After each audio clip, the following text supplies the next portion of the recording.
சட்டமய நண்பர்களுக்கு எனது அன்பார்ந்த வணக்கங்கள். இன்றைக்கி நம்ம பார்க்கக்கூடியது WhatsApp LLC, WhatsApp limited liability company அப்படின்னு சொல்லுவாங்க, வெர்சஸ் யூனியன் ஆஃப் இந்தியா. அப்படின்னா என்ன, இந்த வழக்கு என்ன சொல்லுதுன்றதை பார்க்க போகிறோம். அது மட்டும் இல்லாமல் ரைட் டு ப்ரைவசினா என்ன அப்படின்றத பார்க்க போகிறோம். இப்போது இந்தியாவில் இப்போ வரைக்கும் டிராஃப்டில் இருக்கக்கூடிய பர்சனல் டேட்டா ப்ரொடெக்ஷன் பில் அப்படின்னா என்ன அப்படின்றத இன்றைக்கி நம்ம பார்க்க போகிறோம்.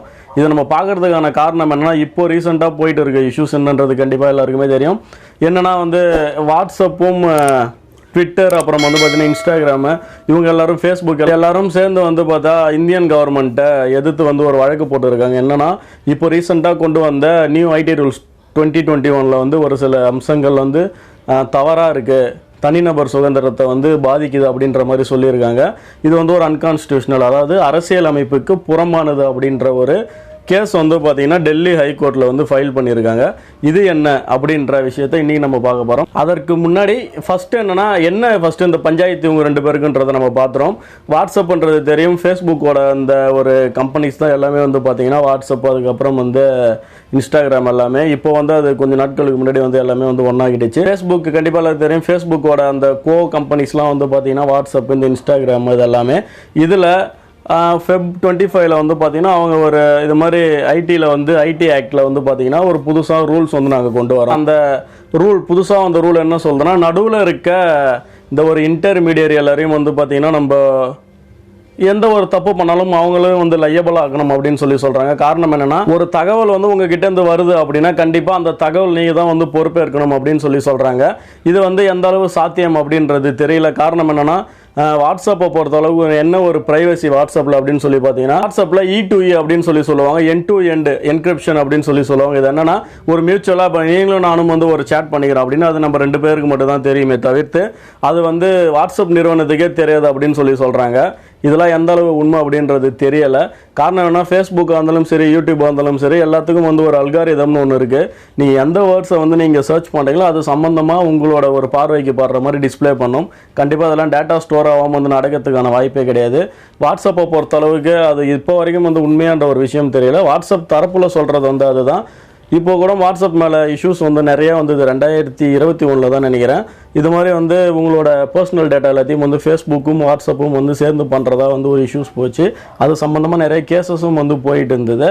இதெல்லாம் இருக்க ஒரு சமயத்தில் இப்போ புதுசாக இவங்க பார்த்தீங்கன்னா இது ட்ரேசபிலிட்டின்றது வாட்ஸ்அப்பில் கிடையவே கிடையாது. அது கஷ்டம். நீங்கள் ஒரு நபரோட தனிநபரோட டேட்டாவை நீங்கள் எடுத்து ஒரு பாதுகாக்கிறதுன்றது அந்தளவு இந்தியாவில் ஃபெசிலிட்டிஸ் கிடையாது. நாங்கள் பார்த்தா தனிநபர் டேட்டாஸ் எதுவுமே கண்டிப்பாக நாங்கள் தரமாட்டோம். காரணம் என்னென்னா, எங்ககிட்டே அது கிடையாது அப்படின்ற மாதிரிலாம் சொல்லியிருக்காங்க. அப்படி ஒரு பக்கம் சொல்லப்பட்டாலும் உங்ககிட்டேருந்து ஒரு நியூஸ் வருது அப்படின்னா அது கண்டிப்பாக உங்களோட கன்சென்ட்டோட அல்லது பார்த்தீங்கன்னா உங்களோட ஒரு அனுமதியை பெற்று தான் வர மாதிரி தான் நீங்கள் ஒரு நிறுவனம் வச்சுருக்கீங்க அப்படின்னா கண்டிப்பாக அது நீங்கள் பண்ணணும். அது இல்லாதப்போ எனக்கு தெரியாது, நான் பொறுப்பு இல்லைன்னு சொல்லிட்டு நீங்கள் சாதாரணமாக வெளியே போயிட முடியாது. கூட கவர்மெண்ட் என்ன சொல்கிறாங்கன்னா, நாங்கள் எல்லா தகவலையும் கேட்கல, நாங்கள் பார்த்தீங்கன்னா ஒரு லிமிட்டடாக தான், என்னென்னா நாட்டோட ஒரு ஒற்றுமையை சீர்குலைக்கிற மாதிரி அல்லது வேறு ஏதாவது தீவிரவாதம் சம்மந்தமாக, அப்புறம் ரேப் சம்மந்தமாக, அதுக்கப்புறம் ஒரு குழந்தைகள் சைல்டு செக்ஷுவல் அபியூஸ் சம்மந்தமாக, இந்த மாதிரி 5 வருஷத்துக்கு மேலே ஏதாவது ஒரு தண்டனை வர அளவு இருக்குது, ஏதாவது ஒரு குற்றம் நடக்குது அப்படின்னா அது சம்மந்தமான டேட்டா மட்டும் தான் எங்களுக்கு வேணும் அப்படின்னு கேட்குறாங்க. நம்ம அக்யூரேட்டாக அவங்களுக்கு எடுக்க முடியாது. அப்படின்னா நம்ம கண்டிப்பாக எல்லா டேட்டாஸையும் ஸ்டோர் பண்ணால் தான் கண்டிப்பாக இதெல்லாமே நடக்கும். அதனால் இது ஒரு பெரிய விஷயமா இந்த ஒரு வாட்ஸ்அப் இஷ்யூவில் பேசப்படுது. அது மட்டும் இல்லாமல் இப்போது டெல்லி ஹைகோர்ட்டில் இந்த கேஸ் ஒரு சீரியஸாக போயிட்டு இருக்கு. இங்கே வழக்கு முடிஞ்சு அதுக்கப்புறம் வழக்கு சுப்ரீம் கோர்ட் போகும் அப்படின்றது என்னோட ஒரு கருத்து. என்ன நடக்குது அப்படின்றத பார்ப்போம். ஜஸ்டிஸ் KS புட்டாசாமி இவர் பார்த்தீங்கன்னா ஒரு ரிட்டையர்டு ஜட்ஜு. இவங்க ஒரு மனு ஒன்று தாக்கல் பண்ணுறாங்க. அது மாதிரி ஆதார் கார்டு சம்மந்தமாக ஒரு மனு ஒன்று தாக்கல் பண்ணுறாங்க. அதில் பார்த்தீங்கன்னா ரைட் டு நம்மளோட ப்ரைவசியும் பார்த்தீங்கன்னா நம்மளோட ஃபண்டமெண்டல் ரைட் அப்படின்ற ஒரு விஷயத்த சொல்லியிருக்காங்க. இதையும் பார்த்தீங்கன்னா இந்த வாட்ஸ்அப் மேற்கோள் காமிச்சு இதையும் இது மாதிரி இந்த கேஸ்லேயே ப்ரைவசி ஃபண்டமெண்டல் ரைட்டுன்னு சொல்லியிருக்காங்க. அப்போ இது அன்கான்ஸ்டியூஷனல் தானே அப்படின்னு சொல்லி அவங்க சைடில் விவாதம் பண்ணுறாங்க.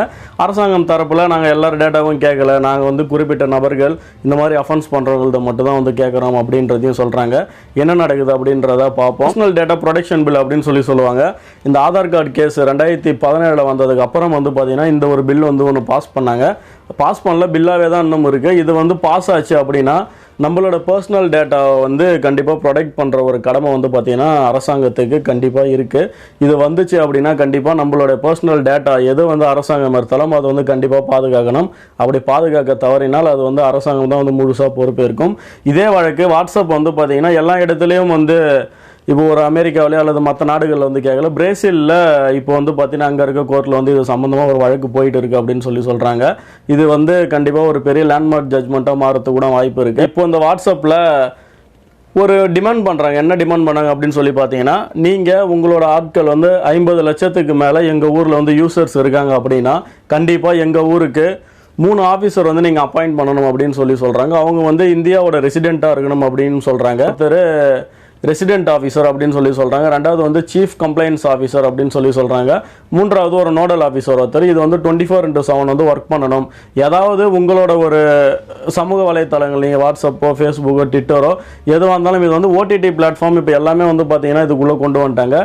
அப்படி நடக்கிறப்போ கம்பல்சரி வந்து பார்த்தா இந்த ஊரில் இந்தியாவில் நாங்கள் வந்து கேட்கக்கூடிய ஒரு ஆட்கள் வந்து இங்கே இருக்கணும். நாங்கள் வந்து ஒரு விஷயத்தை போய் சொல்கிறோம் அப்படின்னா அதில் வந்து உடனடியே வந்து நடவடிக்கை எடுக்கிற அளவுக்கு வந்து நீங்கள் ஆஃபீஸர் அப்பாயிண்ட் பண்ணணும்ன்றது இந்த ஒரு நோட்டீஸில் வந்து அவங்க சொல்லியிருக்காங்க. சொன்னது தான் வந்து பார்த்தீங்கன்னா இந்த லாபம் கூட அந்த புதுசாக இருக்கக்கூடிய அந்த நியூ ஐடி ரூல்ஸ் 2021 வந்து பார்த்தீங்கன்னா இதை தான் வந்து சொல்லியிருக்காங்க. இதெல்லாம் தான் வந்து பார்த்தீங்கன்னா வாட்ஸ்அப் எங்களால் பண்ண முடியாது அப்படின்னு சொல்கிறாங்க.